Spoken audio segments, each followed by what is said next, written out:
안녕하세요. 오늘도 사연살롱을 찾아주셔서 감사합니다. 얼마 전 출산을 하고 한창 육아에 빠져 사는 30대 초보맘이에요.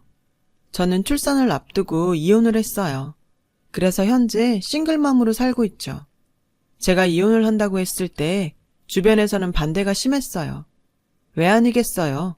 출산도 얼마 남지 않은 임산부가 갑자기 이혼을 하겠다는데요. 게다가 우리 부부는 인꼬 부부로 유명했기에 다들 충격도 컸을 거예요. 남편과는 직속 사수의 소개로 만났어요. 남편과 사수는 고등학교 동창으로 남사친 여사친 사이였거든요. 하지만 서로 다른 대학에 진학하면서 이후로는 연락이 뜸했대요. 그러다 어학연수를 떠난 호주에서 우연히 재회하게 됐고 지금까지 인연을 이어오고 있죠. 사수가 처음부터 저에게 남편을 소개해 주려고 했던 건 아니었어요. 어쩌다 보니 술자리를 같이 하게 됐고 남편과 제가 알딸딸하게 취한 상태에서 서로에게 호감이 생긴 거죠. 그날은 2달간 밤낮 없이 내달렸던 프로젝트가 엎어진 날이었어요.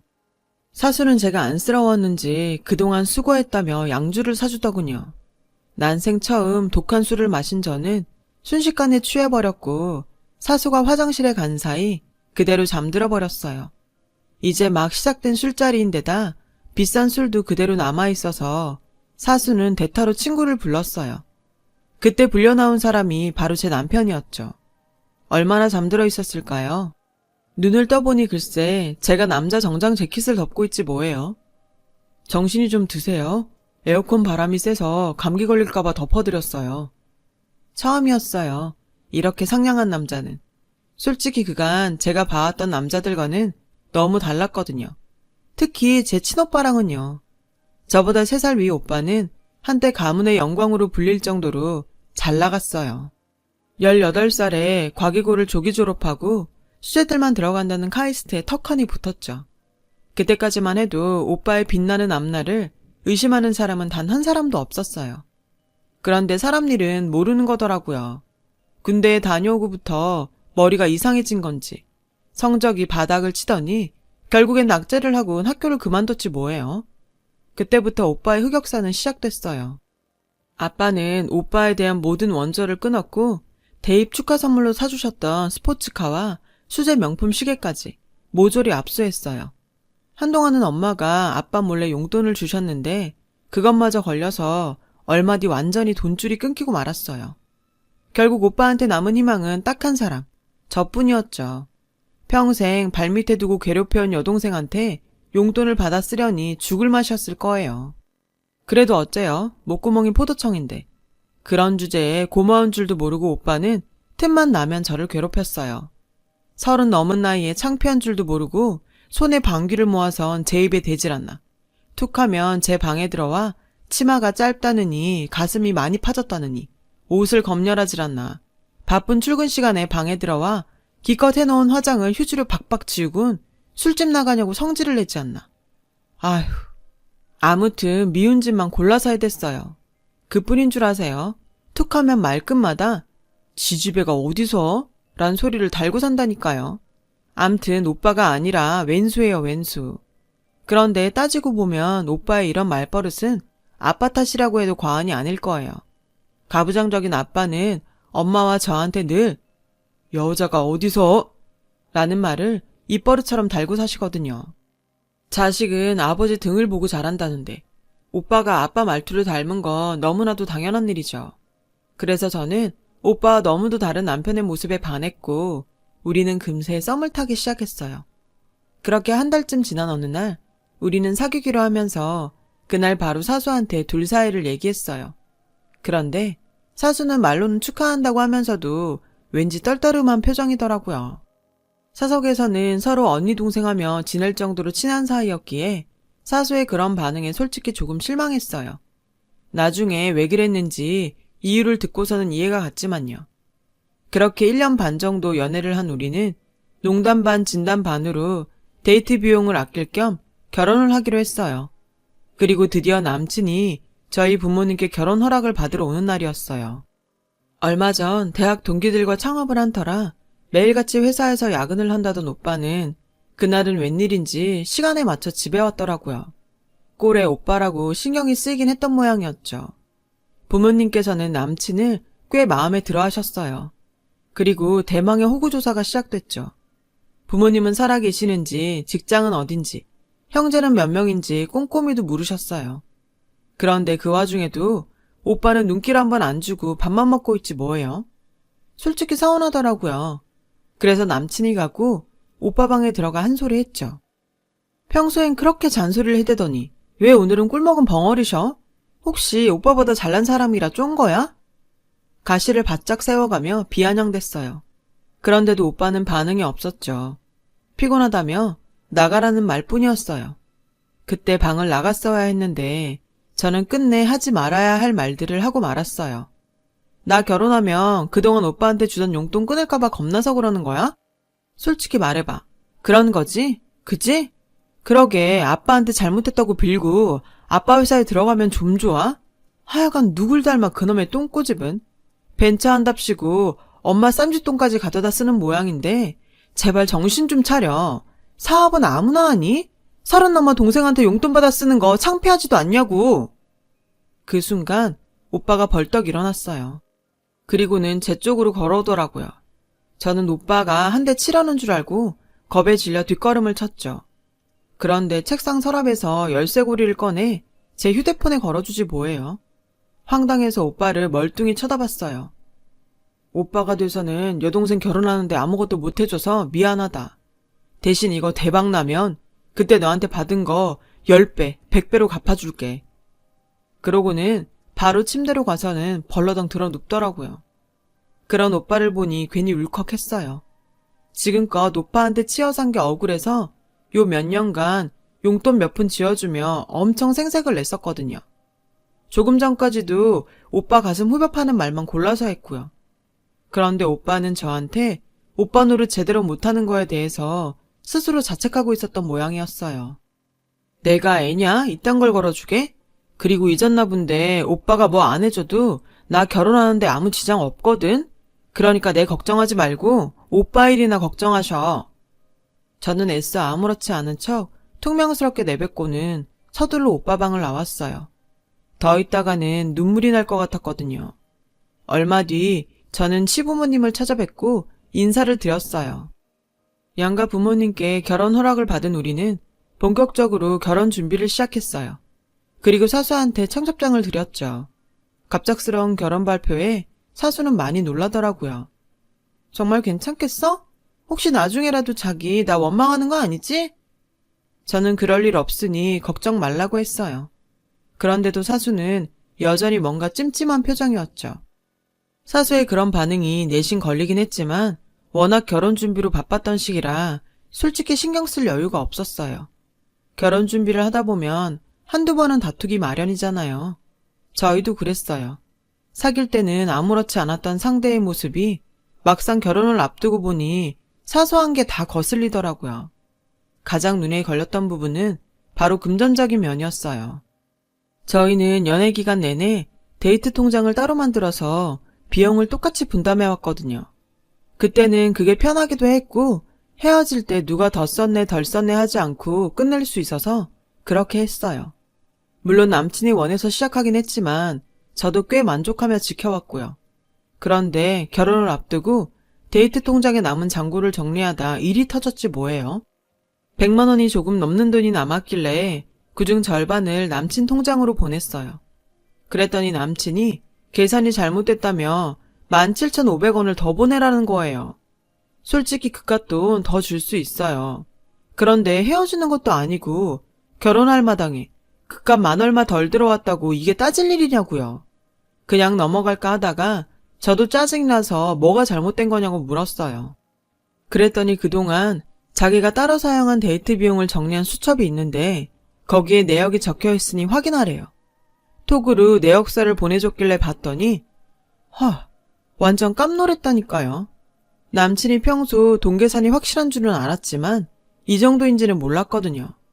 정확히 말하자면 돈에 엄청 쪼잔하게 구는 타입이었던 거예요. 내역서에 적힌 내용을 보면 이래요. 카페에서 커피랑 조각 케이크를 먹을 때 남친이 먹은 것과 제가 먹은 것 사이에 몇백 원 차이가 날 수도 있잖아요. 남친은 그것조차 따박따박 기입을 해놨더라고요. 언제고 자신이 덜 쓴 만큼 남은 돈에서 챙겨가라고 했던 거죠. 이런 말하기 뭐하지만 그 순간 남친이 정말 쫌스럽게 느껴졌어요. 이런 남자랑 결혼해도 되는 걸까 싶었죠. 맨날 몇백 원 가지고 싸우게 되지는 않을까 걱정이 되더라고요. 아무튼 남친이 말한 대로 17,500원을 더 보내주고 데이트 통장은 깔끔히 정리를 했어요. 그런데 그런 남친의 성격은 결혼 준비를 할 때도 다르지 않더라고요. 뭐? 집을 반반씩 해서 구하자고? 당연한 거 아니야? 같이 살 집인데 남자가 다 부담하는 건 불공평하잖아. 따지고 보면 틀린 말은 아니었어요. 그래서 그러자고 했죠. 부모님께 집과 살림살이, 그 밖에 예식장 비용과 청첩장도 똑같이 나눠서 비용을 지불하기로 했다고 말씀드렸어요. 그 얘기를 듣고 부모님께선 황당해 하셨어요. 이런 경우는 드무니까요. 저는 부모님 세대와 우리 세대는 다르다고 한참이나 부모님을 설득했고 결국 두 분은 제 뜻을 따라주셨어요. 그렇게 우리 부부는 평등한 결혼 준비를 하고 식을 올릴 수 있었어요. 그 후로는 큰 문제 없이 결혼 생활을 이어갈 수 있었죠. 결혼한 지 1년쯤 지나 저는 임신을 했어요. 임신을 하고도 직장은 계속 나갔죠. 시간이 지나자 점점 배가 불어서 출산을 2달 남긴 시점엔 도저히 출근을 못하겠더라고요. 몸도 너무 무겁고 회사에 눈치도 보였거든요. 그래서 회사에 휴직서를 냈어요. 휴직은 이미 남편과 상의한 일이기도 했고 직면한 출산이 더 문제였기에 대수롭지 않게 생각하고 있었죠. 그러던 어느 날 사건이 터졌어요. 남편이 늦길래 먼저 저녁을 먹으려고 식탁에 상을 차리는데 마침 남편이 들어오더라고요. 그래서 아직 밥 안 먹었으면 같이 먹자고 밥만 떠오라고 했어요. 그런데 갑자기 남편이 제 밥그릇을 뺏어가는 거예요. 황당해서 멀뚱히 남편을 쳐다봤죠. 그때까지는 장난을 하는 줄 알았거든요. 그런데 뭐라는 줄 아세요? 자기야, 일도 안 하면서 밥은 먹으려고? 이건 내가 벌어서 내가 산 내 쌀이랑 내 반찬이야. 누구 맘대로 먹겠다는 거야? 있는 집 자식이라 너는 좀 다를 줄 알았는데 어쩜 이렇게 똑같니? 왜 이렇게 인간들이 하나같이 니 거 내 거 구분을 못해? 전 제가 잘못 들은 줄 알았어요. 자기야, 방금 뭐라 그랬어? 그거 나 들으라고 하는 소리야? 남편은 제 밥을 도로 밥통에 쏟아넣고는 싸늘한 눈으로 절 노려봤어요. 그제야 남편의 행동이 장난이 아니란 걸 알 수 있었죠. 남편은 제 어깨를 툭툭 치며 말하더군요. 야, 넌 내가 네 몸종으로 보이냐? 넌 집에서 쳐놀면서 어떻게 내가 번 돈으로 먹고 살 생각을 하냐? 양심 있으면 미안한 척이라도 해. 뻔뻔해도 정도가 있어야지. 자기야, 말이 좀 심한 거 아니야? 내가 일하기 싫어서 안 하는 거야? 맘삭인 몸으로 일을 할 수 없으니까 휴직을 한 거 아니야. 게다가 뱃속에 애가 내 애만 되니? 당신 애기도 하잖아. 근데 어떻게 이럴 수가 있어? 돈 가지고 쪼잔하게 구는 건 알았지만 정말 이 정도일 줄은 몰랐네. 치사해서 눈물이 날 지경이었어요. 너 바보냐? 내가 지금 너 놀고 먹는 거 가지고 이러는 거 같아? 잘 사는 친정은 뒀다 뭐 할래? 네가 못 벌면 네 부모한테 손 좀 벌리면 될 거 아냐. 니네 백수 오빠한텐 회사까지 차려주고 배부른 딸한테는 관심도 없는데 너는 화도 안 나니? 언제까지 네 오빠한테 뺏기고 살 거야. 집구석에서 TV 보고 밥차 먹을 생각만 하지 말고 가서 뺏어 오라고. 기가 막혀. 누가 그래? 아빠가 오빠한테 회사 차려줬다고? 그거 오빠가 친구들이랑 차린 거야. 그리고 자기 뭔가 착각하는 모양인데 나 아빠 재산에 관심 없어. 내가 벌어서도 충분히 먹고 살 수 있는데 왜 내가 그 돈을 탐내? 아빠도 나중에 전 재산 기부하신다고 했으니까 당신 일찌감치 꿈 깨. 그 말에 남편은 불같이 화를 냈어요. 누구 좋으라고 그 돈을 기부하냐며 길길이 날뛰었죠. 그 순간 이 남자는 제가 아닌 우리 집 돈을 보고 결혼했다는 걸 알 수 있었어요. 그러자 오만 정이 다 떨어졌어요. 네가 원하는 건 우리 아빠 돈이었네. 진작에 말하지 그랬어. 그랬으면 너 같은 인간이랑 엮일 일도 없었을 텐데. 말해 뭐하니? 난 역겨워서 도저히 너랑은 못 사니까 우리 그만 헤어져. 저는 핸드폰을 챙겨 들고 일어났어요. 짐을 싸러 안방으로 향하는데 뭔가에 머리를 맞고는 그대로 정신을 잃었죠. 정신을 차려보니 남편이 걱정스러운 표정으로 저를 내려다보고 있었어요. 남편한테 도대체 어떻게 된 거냐고 물었더니 제가 선반에서 떨어진 머그컵에 맞고 기절을 했다더라고요. 머리를 만져보니 많이 부어 있었어요.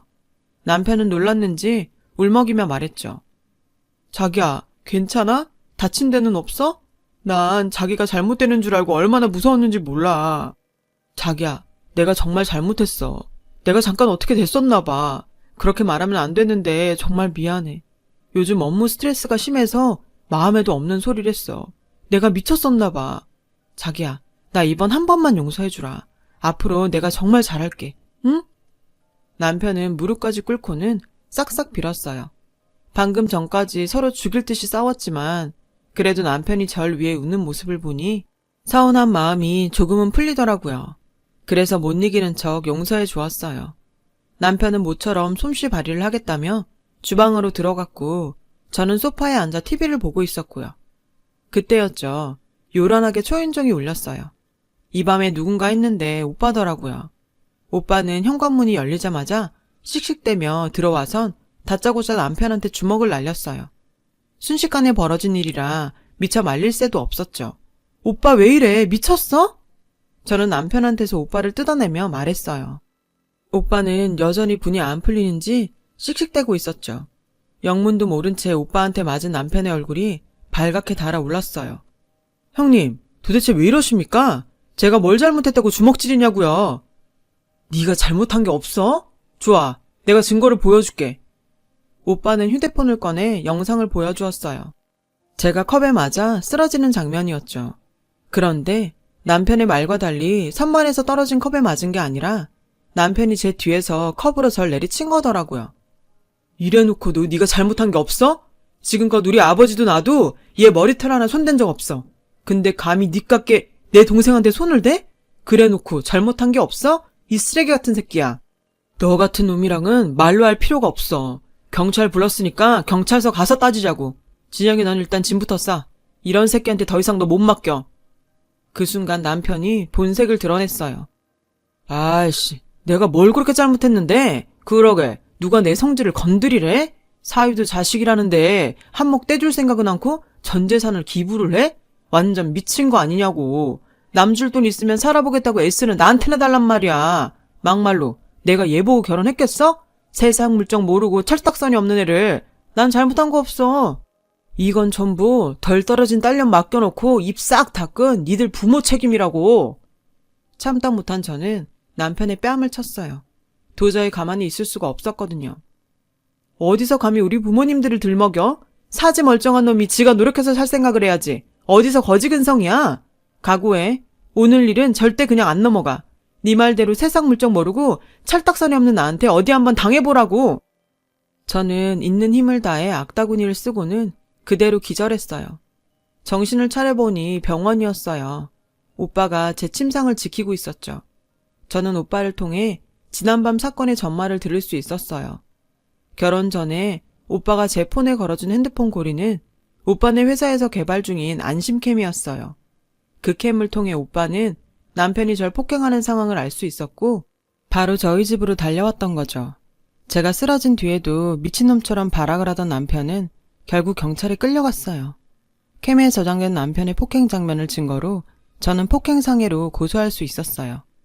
변호사 얘기로는 만삭의 아내를 폭행한 거라서 상황에 따라서는 실형을 살 수도 있다고 하더라고요.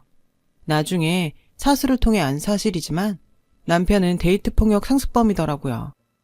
호주 유학 시절 사수의 룸메이트와 사귈 때도 상습적으로 폭력을 휘둘러서 조사를 받은 적이 있었더라고요. 결국 그 일로 어학연수도 못 마친 채 도망치듯 한국으로 돌아온 거였고요. 전 여친과도 처음엔 사이가 좋았대요. 하지만 관계가 깊어질수록 남편은 금전적인 부분에 집착을 했고 툭하면 돈 문제로 다투다가 결국엔 폭력을 휘두르기 시작했다더라고요. 다음 날이면 선물을 내밀며 용서를 빌었고 그런 일이 반복되면 될수록 폭행의 강도는 세졌대요. 제가 남편과 사귄다고 했을 때 사수가 떨떠름했던 것도 바로 이 때문이었죠. 걱정스러운 마음에 언제 얘기를 해야 하나 틈을 보고 있었는데 시간이 지나도 별 문제가 없자 안심을 했었다더군요. 사수는 진작 얘기했더라면 이런 일은 없었을 거라며 미안해했어요. 얼마 전 저는 출산을 했어요. 3.2kg의 딸이었죠. 다행히 뱃속의 아이도 저도 별 탈 없이 순산할 수 있었어요.